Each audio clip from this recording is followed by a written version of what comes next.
आज हम लोग आईएएस मेंस 2022 के निबंध के पेपर के एक टॉपिक को देखेंगे।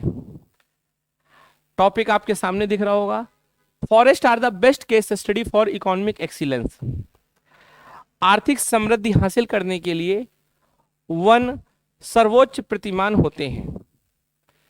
किसी भी निबंध को सॉल्व करने में सबसे ज्यादा योगदान अगर किसी चीज का होता है तो वो है डिमांड, कि इस स्टेटमेंट की क्या डिमांड है, हमसे ये निबंध क्या पूछना चाहता है, हम क्या लिखेंगे, ये सबसे मेन जरूरी है। तो चलिए सबसे पहले हम इसकी डिमांड की बात करेंगे, फिर उसके बाद हम आगे चर्चा करेंगे कि इसके बॉडी पार्ट में हम क्या लिखेंगे, फिर उसके बाद हम कंक्लूजन व इंट्रो की बात करेंगे। यही क्रम आप लोगों को भी रखना है।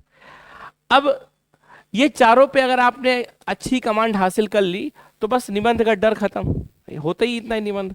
और चारों को अगर आपने संतुलित तरीके से लिख दिया तो निबंध में अच्छे नंबर आएंगे आपके। अब डिमांड को कैसे समझेंगे, आइए देखते हैं। सबसे पहले हम इस ऐसे के कीवर्ड देखते हैं। तो ऐसे का पहला कीवर्ड है फॉरेस्ट या वन, है ना, जंगल। जंगल जंगल बात चली है, सुना ही होगा। तो जंगल आपको पहले याद कर लेना है अपने आंखों में। फिर दोबारा दूसरा क्या है, इकोनॉमिक एक्सीलेंस। इकोनॉमिक एक्सीलेंस अर्थात आर्थिक उत्कृष्टता, एक बेहतर अर्थव्यवस्था। जब आपको इसको इमेजिन करना है तो आपको बस ऐसा सोच लेना है कि भारत की अर्थव्यवस्था सबसे बेहतर कब होगी, बस इतना। क्योंकि मैं आपको न केवल ये बता रहा हूं कि इसमें क्या लिखना है, पर यह भी बता रहा हूं आपको कैसे सोचना है। यह सबसे इंपॉर्टेंट है कि सोचने का तरीका कैसा होगा। मैं एज ए स्टूडेंट अपने आप को जहां ट्रीट कर रहा हूं और उसी 3 घंटे में जैसे सोचना चाहिए मैं वो आपको समझा रहा हूं, क्योंकि 3 घंटे में बहुत प्रेशर होता है। मैं कोई बहुत आइडियलिस्टिक वे में नहीं आके यहाँ बता दूंगा कि आपको समझा दिया और हो गया। मैं बिल्कुल प्रैक्टिकली कैसे लिखना है और आप कैसे लिखोगे हम उस पर चर्चा करेंगे।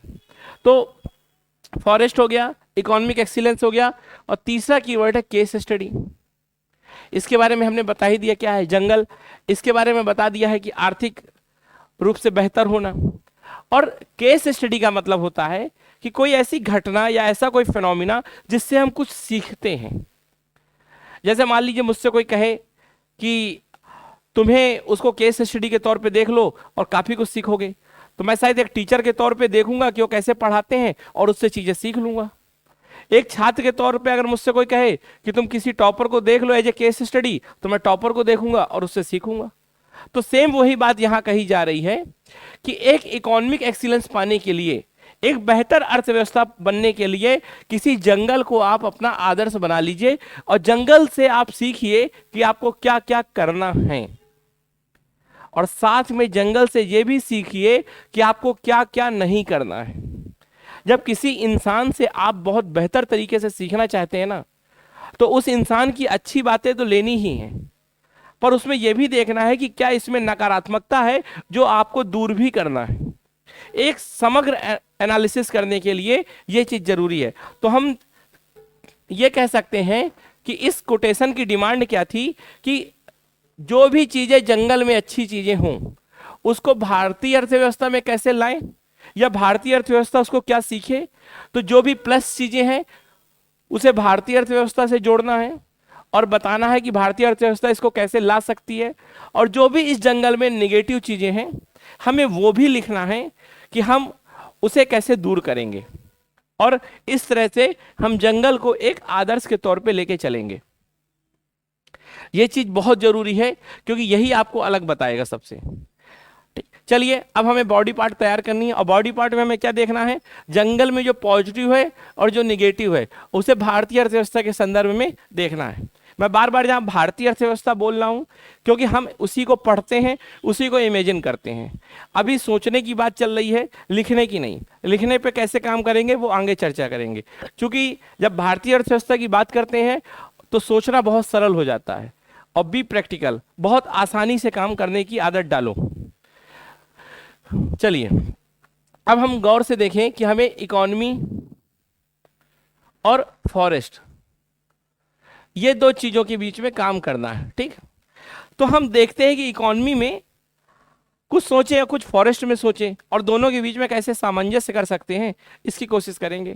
क्योंकि फॉरेस्ट के बारे में हमने कभी ज़्यादा पढ़ा नहीं है, थोड़ी बहुत स्टोरी या कहानी में सुना है, इसलिए इस पे जब ध्यान देंगे, इस पक्ष पे फोकस करके सोचेंगे तो सोचना मुश्किल होगा।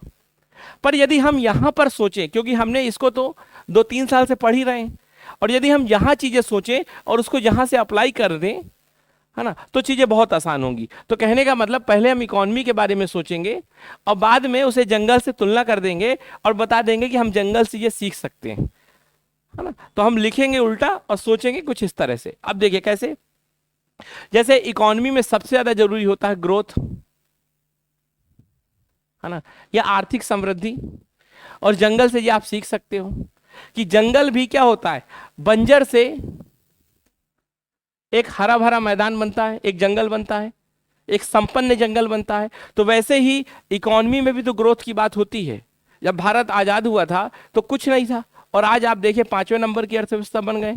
तो ये क्या है, कुछ ना कुछ जंगल की तरह तो हुआ चीजें। जंगल भी एक बीज से शुरू होता है, हजार संभावनाओं को लिए रहता है, उसी तरह अर्थव्यवस्था में भी हजार संभावनाएं होती हैं।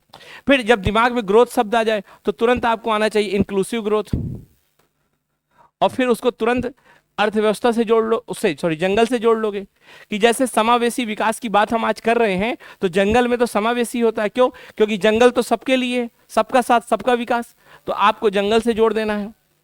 फिर तुरंत सस्टेनेबल ग्रोथ की बात आप कर लो, क्योंकि हमारे ग्रोथ दिमाग में आ गया है, तो ग्रोथ से जुड़े 3 वर्ड तुरंत लिख लेंगे। अब सस्टेनेबल ग्रोथ फॉरेस्ट से आप बहुत बेहतर तरीके से जोड़ सकते हो, क्योंकि फॉरेस्ट क्या होता है, सस्टेनेबल वे में आगे बढ़ता है। फिर जब हमने ग्रोथ की बात कर ली, फिर आप क्या कह सकते हो, और आप ये देखिए कि जंगल में ऐसी क्या चीज होती है जो हम अपने अर्थव्यवस्था से जोड़ सकते हैं, वो है जेंडर पैरिटी या जेंडर इक्वलिटी। आप देखिए कि जंगल में भी तो सभी जानवर, चाहे वो नर हो चाहे मादा हो, बराबर रूप से अपनी भूमिका अदा करते हैं। और भारतीय अर्थव्यवस्था के संदर्भ में भी आपको याद हो कि आईएमएफ ने कहा था कि अगर भारत में महिलाओं का सहभागिता दर पुरुषों के बराबर हो जाए तो हम 27% जीडीपी ग्रोथ ज्यादा कर लेंगे। तो आप उसको जोड़ सकते हो। डेटा भी तुरंत लिखते जाया करिए, क्योंकि वहां लिखने में आपके काम आएगा। ठीक, फिर आप देखिए हम कैसी अर्थव्यवस्था चाहते हैं। सोचिए आजकल किस अर्थव्यवस्था की बार बार बात चल रही है, सबसे ज्यादा ग्रीन इकोनॉमी। तो जंगल से बेहतर कौन बताएगा कि ग्रीन इकोनॉमी क्या होती है। जंगल में आप कहीं गंदगी देखते हो, और ग्रीन इकोनॉमी का मतलब कोई हरे कलर की अर्थव्यवस्था नहीं। ग्रीन इकोनॉमी का मतलब है एक ऐसी अर्थव्यवस्था जिसमें कोई भी निगेटिव बाई प्रोडक्ट ना निकलता हो। जैसे अभी तक हमारी जो अर्थव्यवस्था थी उसमें जैसे मान लीजिए फैक्ट्रियों से कोई आइटम निकला, लेकिन नदियां कितनी गंदी हो रही, हवा कितनी गंदी हो रही, तो बाई प्रोडक्ट बहुत खराब निकलता है। पर जंगल में आप कभी ऐसा नहीं पाओगे। जंगल में जो भी उत्पादन होगा उसमें बाई प्रोडक्ट भी कुछ अच्छा ही होगा। तो आप सीख सकते हो ग्रीन इकोनॉमी। फिर सर्कुलर इकोनॉमी, है ना। सर्कुलर इकोनॉमी का मतलब होता है रीयूज करना, रिसाइकिल करना। तो चाहे आप रीयूज या रिसाइकिल कोई भी शब्द इसमें लिख सकते हो, और कह सकते हो कि वर्तमान में आर्थिक उत्कृष्टता के लिए पूरा विश्व इसकी मांग कर रहा है, और जो हमें जंगल से बेहतर तरीके से सीख सकते हैं। फिर आप देखिए और क्या क्या सीख सकते हैं। एक आपने देखा होगा कि जंगल में कोई मालिक नहीं होता, जंगल में सबकी संपत्ति पे सबका हक होता है, अर्थात प्रकृति का हक मानते हैं। तो आप कह सकते हो यही चीज तो हम ट्रस्टीशिप सिद्धांत में पढ़ते हैं, और उसको भी हम इकोनॉमी से जोड़ सकते हैं। हम नीड बेस इकोनॉमी की जो बात करते हैं कि लोगों को नीड बेस रहना चाहिए, अर्थात जितनी जरूरत है उतना ही रखें, बाकी नहीं कि सब संपत्ति रख लें। और जंगल में भी सेम यही होता है, जिसको जितनी जरूरत है उतना ही खाने पीने का आइटम उसके पास होगा। ये नहीं कि वो फ्रिज में रखे होगा या बैंक में पैसा रखे होगा, ऐसा तो नहीं है। तो फिर यही बात अगर याद आई तो आप असमानता की बात लिखिए। जंगल में आपको असमानता कहीं नहीं मिलेगी, लेकिन आज पूरे विश्व में असमानता कितनी बढ़ रही है आप ये देखिए। तो पूरा विश्व सीख सकता है कि जंगल की तरह हमें रिसोर्स का समान वितरण करना चाहिए। आप यहां पर लिख सकते हो कि 10% लोगों के पास 77% प्रॉपर्टी है, ऐसा ऑक्सफैम की एक रिपोर्ट है। तो ये भी लिख सकते हो। फिर आप लिख सकते हो जंगल में हर जगह लोकल प्रोडक्शन होता है, कोई एक सेंट्रलाइज्ड सिस्टम नहीं है कि सब जानवर वहीं जाके खाएंगे। है ना। तो आप देखिए जो लोकलाइज्ड मार्केट है उधर या लोकल इकोनॉमी है वो बहुत प्रमोट है उधर। तो आप कह सकते हो कि लोकल इकोनॉमी के बारे में इससे सीख सकते हैं। इतनी बातें आप पैराग्राफ में अगर लिखोगे तो सफिशिएंट है। बातें बहुत सी सोची जा सकती हैं, आप भी सोचिएगा, अभी मेरे दिमाग में इतनी बातें आ रही हैं। अब दूसरी तरफ ऐसा क्या हम देख सकते हैं जो जंगल में हो और हमें चाहिए नहीं। तो आप कह सकते हो कि जंगल में किसी भी शौक या किसी भी आपदा को तुरंत सहन करने की क्षमता नहीं होती। आपदा जैसे कोई तुरंत आती है तो कोई भी जंगल तहस नहस हो जाता है। और देखते हो कि जैसे ऑस्ट्रेलिया में आग लगी, जंगल तहस नहस हो गए। तो हमें इकोनॉमी को कैसे बनाना है कि इकोनॉमी रिजिलियंट हो, है ना, ताकि कोई शौक आए तो उसको हम एब्जॉर्व कर लें। ये बात जैसे आप बेसल्स नियम पढ़ते होगे बैंकिंग सिस्टम में, वो यही कारण है। तो आप कह सकते हो कि हमें अनुकूलन की क्षमता बढ़ानी होगी। फिर दूसरी बात, जंगल में मत्स्य न्याय या जंगल राज होता है, जिसके पास शक्ति है वो रहेगा, बाकी सबको पीछे कर दिया जाएगा। और आप देखते ही होंगे, तो ये भी हमें इकोनॉमी में जोड़ना है कि इकोनॉमी में जंगल राज नहीं चलेगा। इकोनॉमी में सबका साथ सबका विकास या सह अस्तित्व की भावना या सर्वोदय से चलेगा। तो हमको ये 2-3 बातें ऐसी है जो जंगल से सीखनी है कि नहीं रखें। ये सब बातें हमें सीखनी है जंगल से कि रखें। अब सवाल है कि इसका इंट्रो कैसे होगा। तो देखिए इंट्रो आप इसका कर सकते हो कोट से। और कोट क्या, देखिए कोट कोई बहुत बड़ी बात नहीं होता, रटना नहीं है, कोट्स बना भी दिए जाते हैं खुद से। जैसे मान लीजिए कोट्स कैसे बनते हैं उसका साइकोलॉजी समझिए। जैसे मान लीजिए कोई इंसान से मैं मिला, बड़ा देखने में सीधा लग रहा था और मेरे साथ वो धोखा दे गया। इस तरह मैं जब 10-12 लोगों से मिला जो सीधे लगते थे लेकिन मेरे साथ धूर्तता कर गए, तो मैं कोट क्या बना दूंगा कि हर सीधा दिखने वाला इंसान धूर्त होता है। तो हम कोट क्या करते हैं, कई सारी घटनाओं को देखते हैं और उसको जनरल कर देते हैं। तो जब एक घटना इधर लिखी है, एक घटना ये लिखी है, forest are the best case study for economic excellence, तो क्या हम इसको जनरल नहीं बना सकते और फॉरेस्ट की जगह हम प्रकृति कर दें और कह दें कि प्रकृति हमारा सबसे बेहतर गुरु है।